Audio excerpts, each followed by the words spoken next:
Switzerland, a landlocked country in Central Europe, is renowned for its political neutrality, strong democratic traditions, and its multicultural society.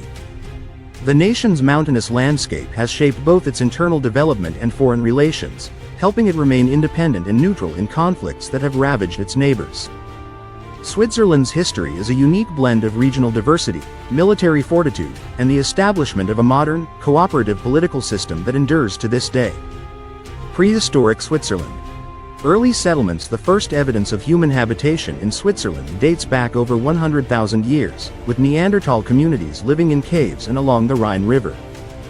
By 5500 BCE, early agricultural societies settled in the region, developing farming communities in the fertile valleys and along lake shores. The Bronze Age, 2200–800 BCE, and the Iron Age, 800 BCE to 50 BCE, saw the rise of more complex tribal societies, including the Celts, who dominated the area by 800 BCE.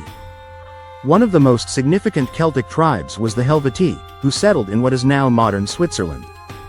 The Helvetii played a central role in early Swiss history, controlling much of the territory and leaving their name to the region. However, their dominance was challenged by the expanding Roman Empire in the late 1st century BCE. Roman conquest and influence. The Romans defeated the Helvetii in 58 BCE at the Battle of Bibracte, led by Julius Caesar during his campaigns in Gaul. The Helvetii were forced to submit to Roman authority, and Switzerland was incorporated into the Roman Empire as part of the province of Raetia. Under Roman rule, Switzerland saw the development of roads, towns, and fortifications, with cities like Augusta Raurica and Aventicum becoming important urban centers. For several centuries, Switzerland thrived under Roman control, benefiting from trade routes that passed through the Alps. Romanization brought cultural, legal, and architectural advancements to the region. However, by the 3rd century CE, the Roman Empire began to weaken, and pressure from Germanic tribes led to the eventual collapse of Roman authority in Switzerland. Medieval Switzerland. The rise of local powers. Following the collapse of the Roman Empire in the 5th century, Switzerland became a battleground for various Germanic tribes, including the Alemanni in the north and the Burgundians in the west. By the 6th century, Switzerland had been absorbed into the expanding Frankish kingdom under the rule of the Merovingian and later the Carolingian dynasties. With the disintegration of the Carolingian Empire in the 9th century, Switzerland became part of the Holy Roman Empire, a loose confederation of states and principalities. During this period, Switzerland was a patchwork of feudal territories ruled by powerful noble families and ecclesiastical authorities. The Habsburgs, a prominent dynasty, began to assert control over much of the region by the late Middle Ages. However, growing dissatisfaction with Habsburg rule led to the rise of local communities, particularly in the mountainous cantons of Uri, Schwyz, and Unterwalden, who sought to protect their autonomy. The Swiss Confederation and independence, 13th–16th centuries. The foundation of modern Switzerland can be traced back to the early 14th century. In 1291, the cantons of Uri, Schwyz, and Unterwalden formed an alliance to protect their interests against external domination, particularly by the Habsburgs. This alliance is often seen as the birth of the Swiss Confederation, a cooperative union aimed at mutual defense and maintaining local autonomy. The Battle of Morgarten in 1315 marked a significant victory for the Swiss Confederation against the Habsburgs, cementing their desire for independence. Over the next century, more cantons joined the Confederation, including Zurich, Bern, and Lucerne, creating a loose federation of states united by a common desire for self-governance. The 15th century saw the Swiss Confederation gain further prominence with victories in battles such as the Battle of Sempach, 1386, and the Battle of Naufels, 1388, solidifying Swiss military prowess. By the early 16th century, Switzerland had effectively achieved de facto independence from the Holy Roman Empire. The Reformation and religious division. The Protestant Reformation of the 16th century deeply impacted Switzerland, leading to religious division within the country.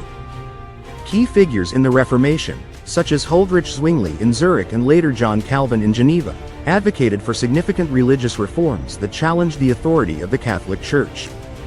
Their teachings spread rapidly across Switzerland, with some cantons adopting Protestantism, while others remained staunchly Catholic. This religious split led to a series of wars of Kappel, 1529 and 1531, which pitted Protestant and Catholic cantons against each other. Although these conflicts ended in an uneasy peace, religious tensions remained a defining feature of Swiss politics for centuries. Geneva, under the leadership of John Calvin, became a center of Protestant reform and a refuge for Protestant exiles from across Europe. It played a crucial role in shaping the religious and political landscape of Switzerland and Europe during the 16th century.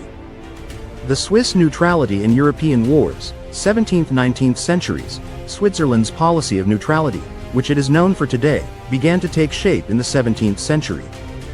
After the 30 Years' War, 1618–1648, which devastated much of Central Europe, Switzerland reaffirmed its independence from the Holy Roman Empire through the Peace of Westphalia in 1648.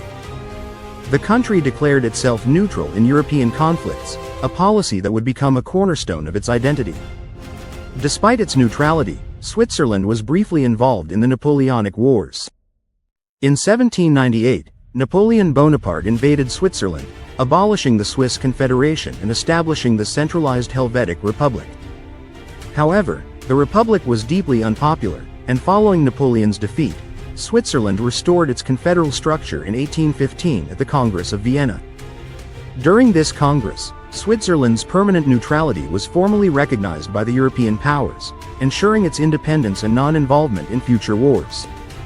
The formation of the modern Swiss state. Although Switzerland maintained its neutrality, internal political struggles in the 19th century led to significant changes.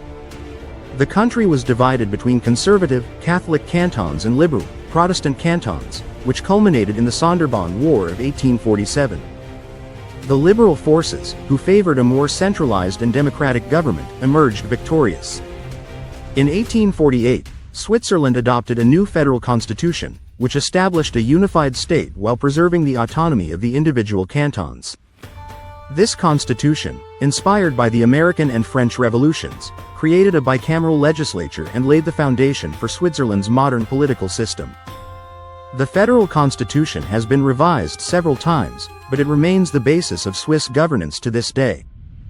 World Wars and Swiss neutrality. Switzerland's neutrality was tested during the World Wars of the 20th century. During World War I, Switzerland remained neutral despite being surrounded by warring nations. The country mobilized its military to defend its borders and provided refuge to political exiles and humanitarian aid. In World War II, Switzerland again declared neutrality, though its position was more precarious. Nazi Germany surrounded Switzerland on all sides after the fall of France in 1940. Switzerland's military prepared for an invasion, and its government negotiated delicately with both the Axis and Allied powers. Despite pressure from Nazi Germany, Switzerland maintained its independence and continued to function as a neutral mediator and hub for humanitarian efforts. However, the country's financial dealings with Nazi Germany have been the subject of criticism and debate in the post-war period. Post-war Switzerland. Economic growth and global influence. After World War II, Switzerland emerged largely unscathed compared to its European neighbors. The country experienced significant economic growth during the 1950s and 1960s, becoming a global financial center and a hub for international diplomacy. Geneva, in particular, became home to numerous international organizations, including the Red Cross and several agencies of the United Nations. Switzerland's neutrality allowed it to play a key role in international relations, hosting peace talks and diplomatic efforts during the Cold War. It also became known for its humanitarian work and commitment to human rights. In 1971, Swiss women gained the right to vote at the federal level, a major milestone in the country's democratic evolution. In 2002, Switzerland joined the United Nations, further integrating itself into the international community while maintaining its policy of military neutrality. Switzerland, however, has remained outside the European Union, opting instead for a series of bilateral agreements with the EU. Modern Switzerland. Today, Switzerland is one of the wealthiest and most developed countries in the world, known for its high quality of life, stable economy, and political neutrality. The country is a global leader in banking, finance, and innovation, and its multicultural society is a blend of German, French, Italian, and Romansh influences. Switzerland's history of independence, neutrality, and democratic governance continues to shape its national identity. Its unique political system, with its emphasis on direct democracy and federalism, allows Swiss citizens to have a direct say in national and local decision-making processes. The country's enduring commitment to peace, human rights, and diplomacy has earned it a respected place on the world stage, even as it navigates the challenges of the 21st century.